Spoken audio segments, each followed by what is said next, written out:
17 दिसंबर 1903 Wright brothers द्वारा पहले हवाई जहाज की उड़ान का सफल परीक्षण किया गया था।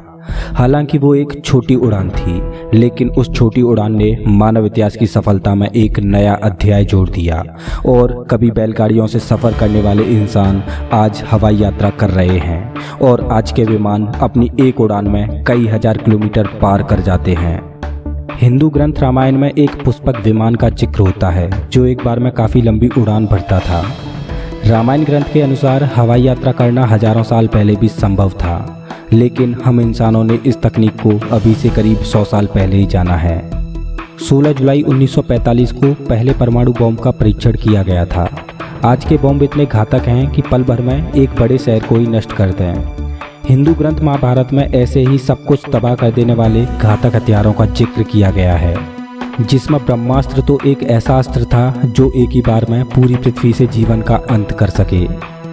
हमारे ग्रंथों में जिक्र होता है कि देवी देवता एक जगह से गायब होकर पुनः दूसरी जगह पर प्रकट हो जाते, लेकिन हम अभी टेलीपोर्टेशन नामक इस तकनीक पर काम कर रहे हैं, जिसमें अभी तक हमें सफलता नहीं मिली।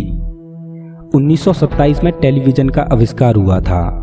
आज हम हमसे हजारों किलोमीटर दूर देश में हो रहे क्रिकेट मैच का लाइव ब्रॉडकास्ट घर पर ही देख सकते हैं, लेकिन हिंदू ग्रंथ महाभारत के अनुसार संजय नामक कैरेक्टर ने पूरा महाभारत का युद्ध लाइव देखा था। अब सवाल ये है कि क्या हमारी आज की तकनीक ज़्यादा एडवांस है या हमसे भी ज़्यादा टेक्नोलॉजी रखने वाले लोग इस धरती पर पहले भी राज कर चुके हैं।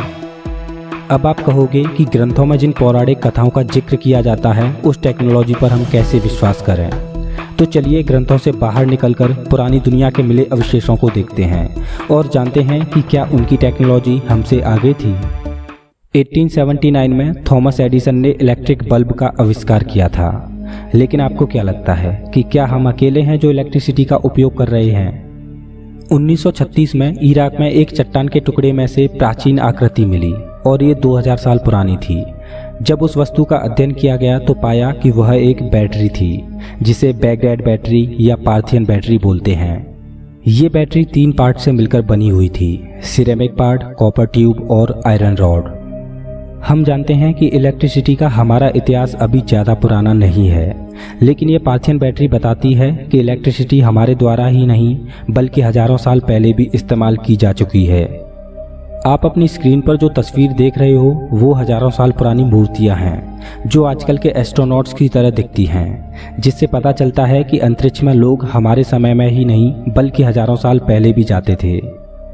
इस तस्वीर में आप हजारों साल पुरानी कलाकृतियों को देख रहे हैं जो देखने में आधुनिक विमानों की तरह लगती हैं। सोचने वाली बात तो ये है कि अगर उस समय विमान नहीं थे तो इन कलाकृतियों को क्यों बनाया गया।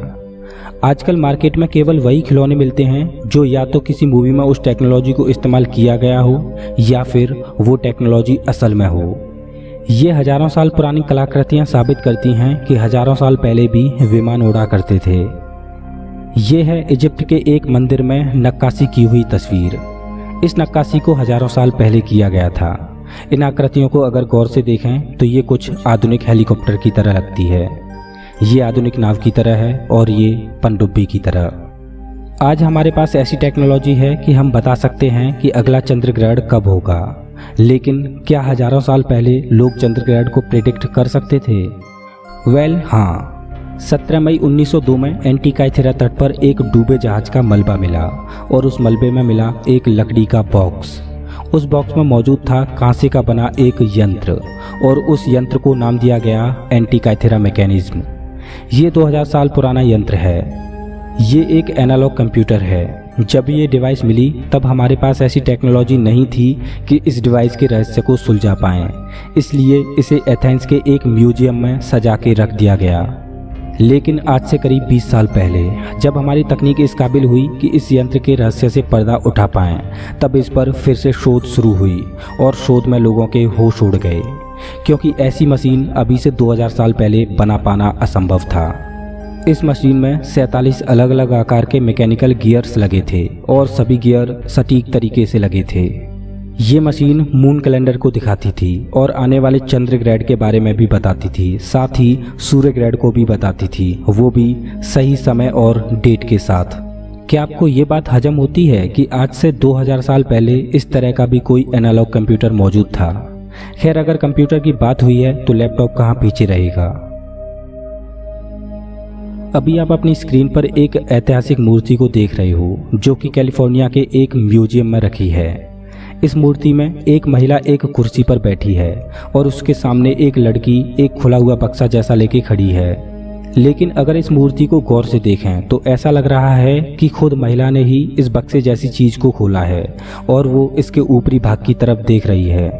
अगर ये कोई बक्सा होता तो जाहिर है कि महिला बक्से के नीचे के भाग में देख रही होती, लेकिन महिला ऊपर वाले भाग में देख रही है, तो ये साबित होता है कि ये कोई बक्सा नहीं। इस बक्से के नीचे के भाग में देखें तो 2 छेद नजर आते हैं जो शायद मॉडर्न लैपटॉप की तरह USB पोर्ट और पावर पोर्ट हो सकते हैं। खैर, ये मूर्ति हजारों साल पुरानी है और ये दावे के साथ नहीं कह सकते कि ये एक लैपटॉप ही है।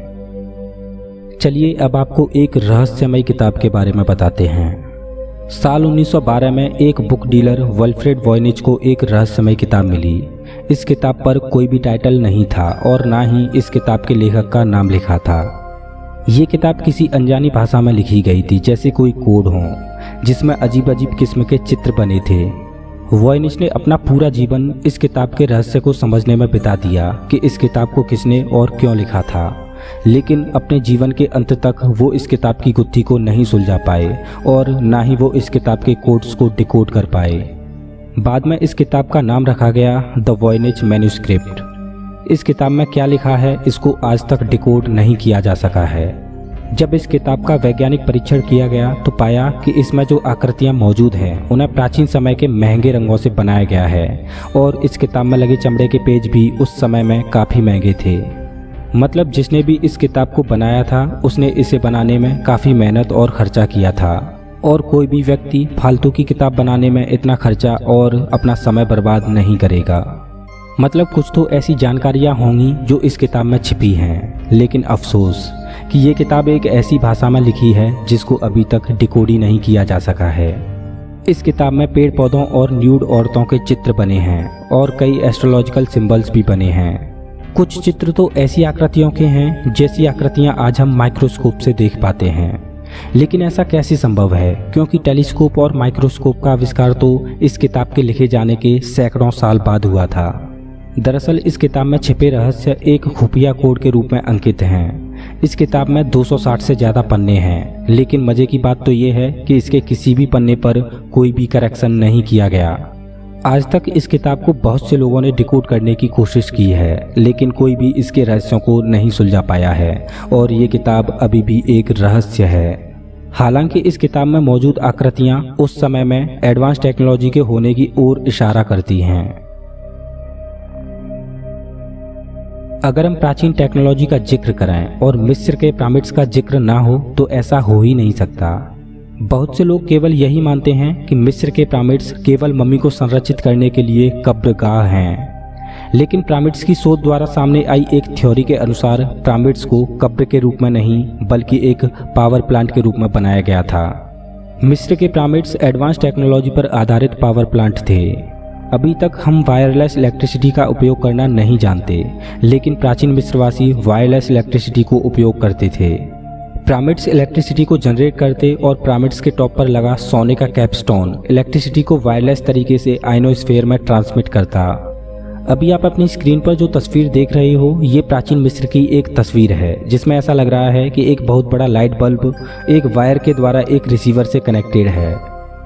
इस तस्वीर को देखकर ऐसा लग रहा है जैसे एक व्यक्ति वायरलेस लैंप को पकड़े हुए है।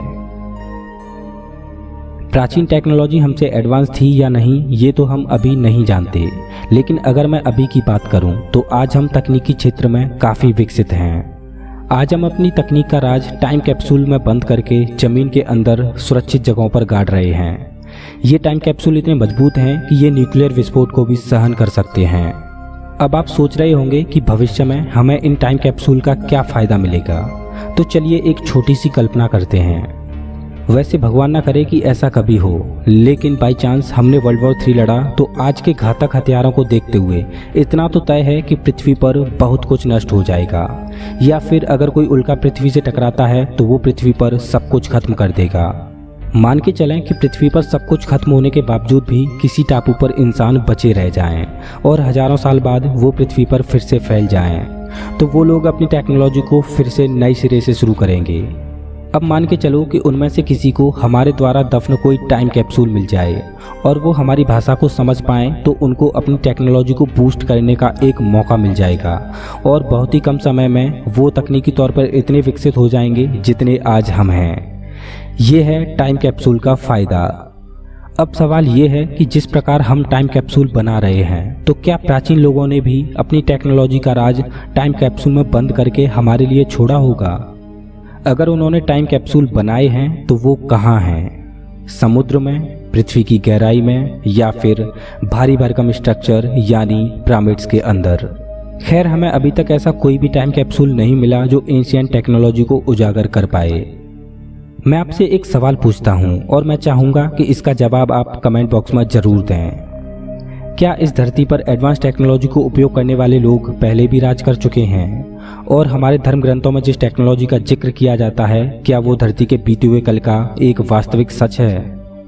अगर आपको ये वीडियो पसंद आया हो तो लाइक कीजिए और ऐसे ही मज़ेदार वीडियोज़ के लिए चैनल को सब्सक्राइब कीजिए, साथ ही बेल आइकन को दबाइए।